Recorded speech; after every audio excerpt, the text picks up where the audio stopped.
match daw eh. Ng flip top, bottle flip. Si Exo bumawi. Unfortunately, di mangyayari. Sino ba yung nanalo last? Tapos, mamaya yun. Tapos, sabi ko kasi dapat mas malaki na yung price.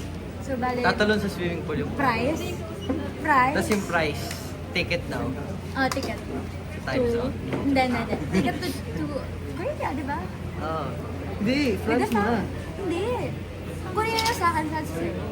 Pag nanalo ko, France. Pag nanalo sa'yo, France. Pag sa akin, Korea. Kaya ano, yung sa, yung sa Okay, so restaurant sumunod ni na tayo ng David. galaw.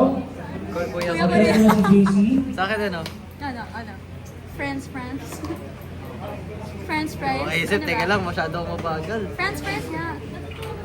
Funny na yun eh. France fries. Kaya pwede na. Yaman naman ng Okay, take na to, take na Well, ako. you know, in bottle flipping kasi, you have to be mastered with it. With your skills. Like, Okay, let's akin go. kasi nung bata pa ako, na-hone na yun. Alam mo, consistency is key. Hindi pwedeng isang beses ka lang nanalo.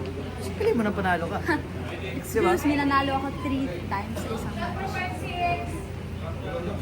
3 times. Consistent. Yes po. Tatlo lang yun. Oh. Consistency Oh, sige, means... tama. Okay. Ayun, ito. Ayun din yung Lagyan mo ito. Sa pool.